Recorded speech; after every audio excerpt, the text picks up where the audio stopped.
Hello बच्चों, आज मैं आप लोगों को बताना चाहूंगा कि फिजिक्स रैंक स्कोर करने में कितनी हेल्पफुल है। Importance of physics. आपको अगर अंडर 100 रैंक लानी है नीट में, तो आपको फिजिक्स को क्या करना होगा, फिजिक्स कितना बड़ा आपको फायदा पहुंचा सकती है, तो ये एक एक करके हम पॉइंट बाय पॉइंट डिस्कस करेंगे। देखिए, एग्जाम भी करीब है, हमें बातें ये करनी होंगी जिससे कि आप अपनी स्किल्स को बढ़ाएं, अपने कंपटीशन को एनहांस करें और ज्यादा से ज्यादा मेहनत करें। तो सबसे पहली बात मैं आपको बताऊंगा कि फिजिक्स सबसे बड़ा डिफरेंशिएटर होता है आपके नीट एग्जाम में।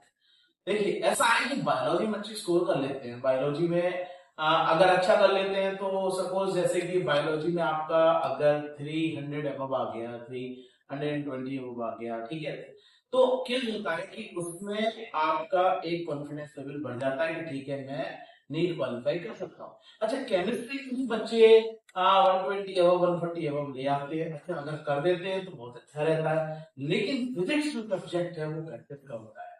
फिजिक्स में अगर 120 एबव जो है बच्चे करते हैं तो एक चांस होता है कि वो चलिए नीट क्वालिफाई करे अच्छे रैंक से। लेकिन अगर फिजिक्स में 140 एबव 150 आ जाता है तो फिर उनको एक कॉन्फिडेंस लेवल और बूस्ट हो जाता है। तो फिजिक्स में सबसे बड़ा डिफरेंशिएटर होता है रैंक बनाने के लिए।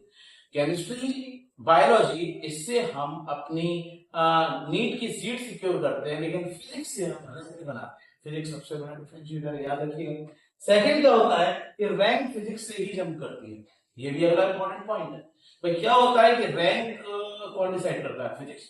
पेपर का टफ लेवल कौन डिसाइड करता है? फिजिक्स। तो फिजिक्स अगर आपका जो है स्ट्रांग है और आपके अंदर कॉन्फिडेंस है तो रैंक आपकी अंडर 100 बिल्कुल आ सकती है, ठीक है। तो यहाँ रखिएगा। थर्ड जो है आपका क्या होता है, टफ पेपर में फिजिक्स क्या करती है, टॉपर डिसाइड करती है, ये बहुत इंपॉर्टेंट पॉइंट है।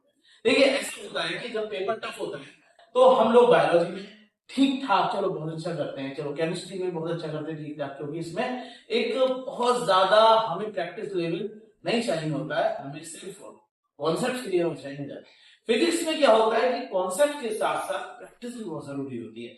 तो अगर कभी पेपर टफ हो जाता है, जैसे 2026 का पेपर टफ हो गया था, तो जो रैंक डिसाइड करी थी वो किसने करी थी? फिजिक्स में डिसाइड करी थी। तो फिजिक्स आपकी स्ट्रॉन्ग है तो रैंक भी आपकी सिक्योर है।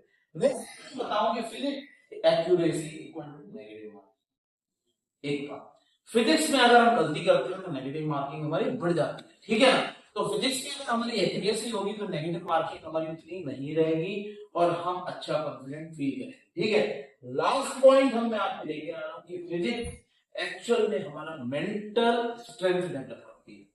जितना ज्यादा फिजिक्स करते हैं उतने ज्यादा हम कॉन्फिडेंट होते हैं और उतने ही ज्यादा कंपटीशन के लिए हम रिलैक्स हो जाते हैं कि अच्छा चलो ठीक है, हमारा कंपटीशन अच्छा हो जाएगा। फिजिक्स में हमें सबसे ज्यादा मेहनत करनी होती है और फिजिक्स ही हमारी मेंटल स्ट्रेंथ को डेवलप करती है।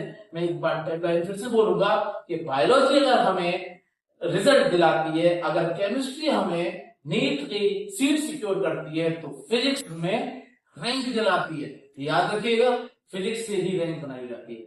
All the best.